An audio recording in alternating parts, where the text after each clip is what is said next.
Shalom, good evening. This is TV7 Israel News broadcast to you from Jerusalem, and in today's top stories.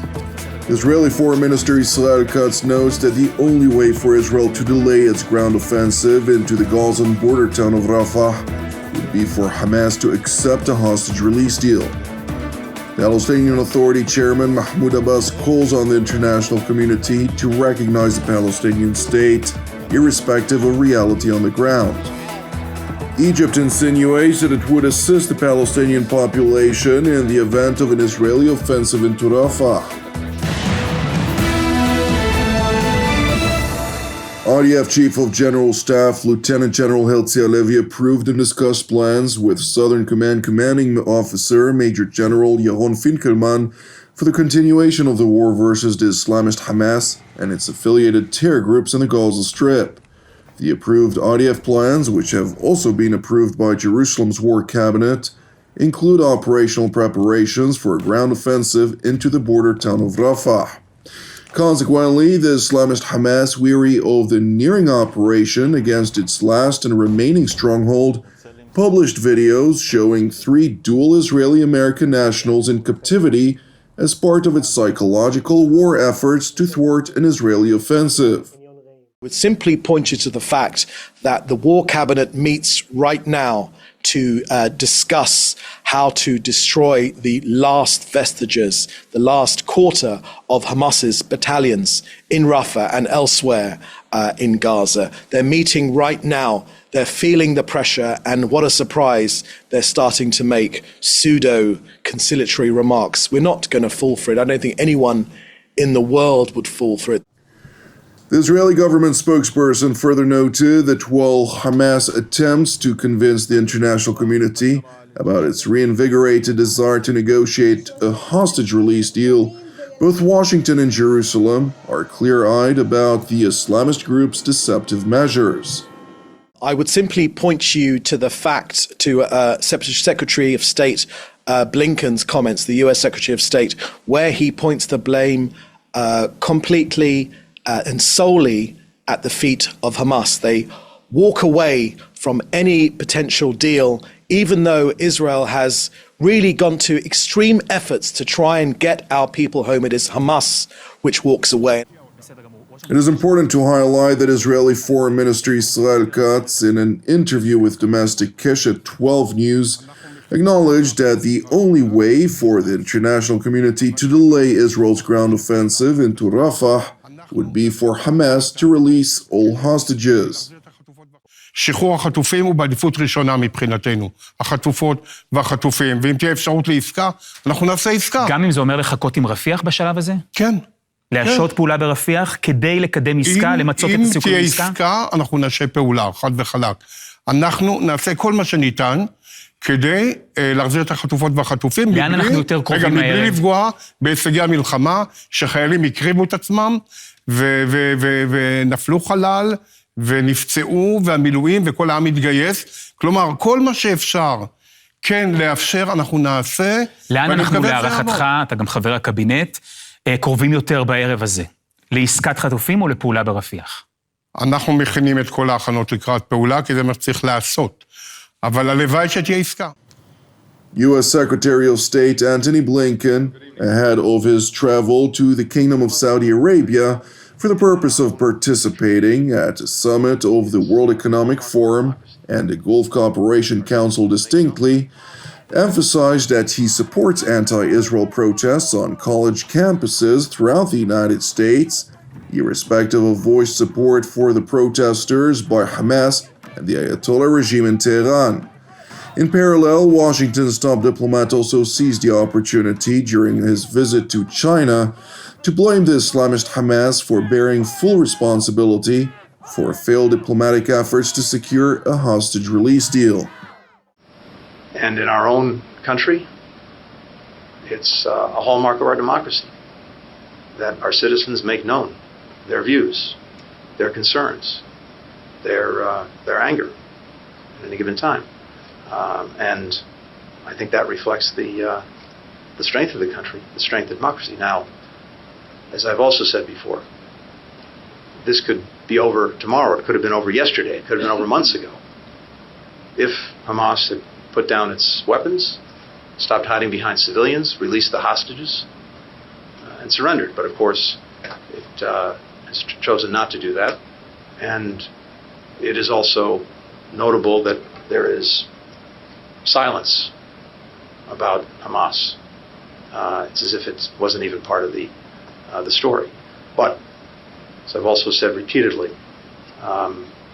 the way Israel goes about ensuring that October 7th never happens again matters profoundly, and we're working every day to try to minimize the damage that's done to innocent people and to make sure that they have the assistance and support that they need.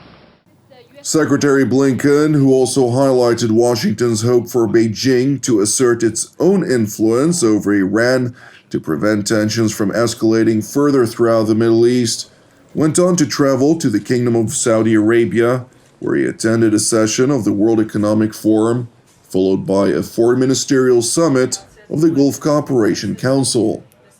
Is that there really are two paths forward for the region as a whole. One, ridden with division, with destruction, with violence, with permanent insecurity. The other, greater integration, greater security, greater peace. I think the meeting today shows that many more of us want to pursue that affirmative path. And I'm grateful to our colleagues from the BCC for working in partnership to advance in that direction. Similar to sentiments voiced by members of the Gulf Cooperation Council, both the prime ministers of Jordan and Egypt, during a Q&A session at the World Economic Forum, emphasized their perceived need to ensure that at the culmination of any negotiations between Israel and the Palestinians, the internationally aspired two-state solution would be implemented. The overall objective for all of us that any kind of negotiation end up with the two-state solution, this crisis will continue. And it will never stop. And it will harm everybody in this region. So we have to work very hard together, I think, the whole world, to really try to stop first this kind of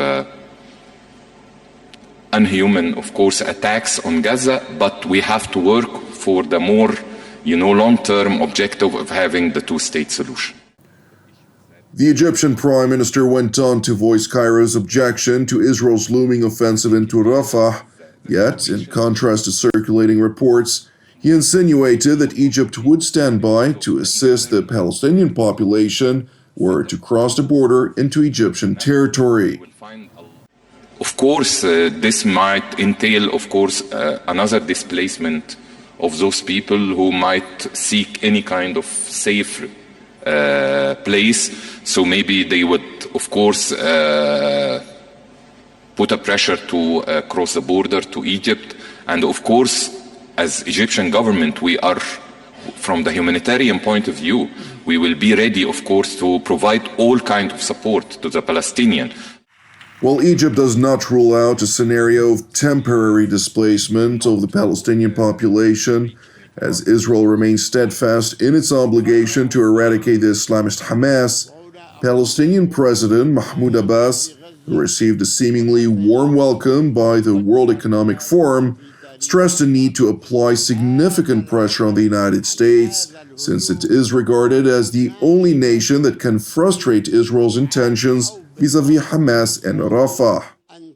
وهنا أقول لكم ما يجري في غزة وما سيجري خلال الأيام القادمة هو ما ستقوم به إسرائيل من اجتياح مدينة رفح، لأن جميع الفلسطينيين من أهل غزة تجمعوا في مدينة رفح، وبقي ضربة صغيرة فقط لكي يخرجوا جميعا خارج إطار هذا، وهنا تحصل أكبر كارثة في تاريخ الشعب الفلسطيني.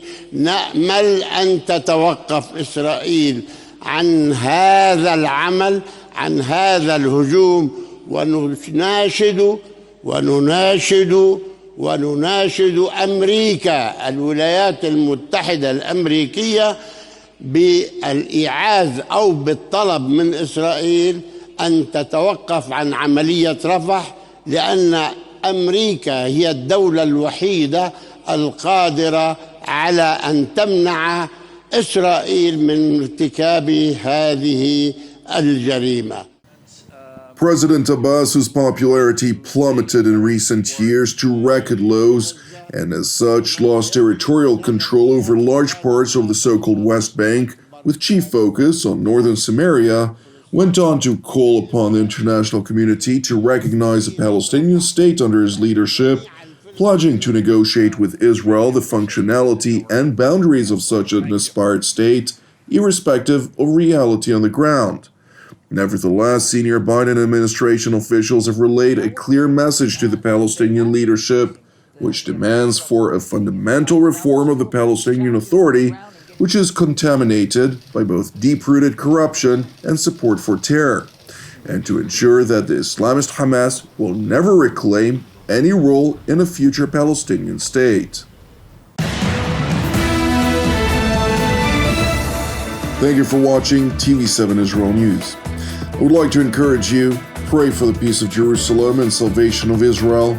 I'm Jonathan Essen, wishing you an Erev Mevorach, and God willing, we'll see you during our next update. Until then, Shalom from Jerusalem.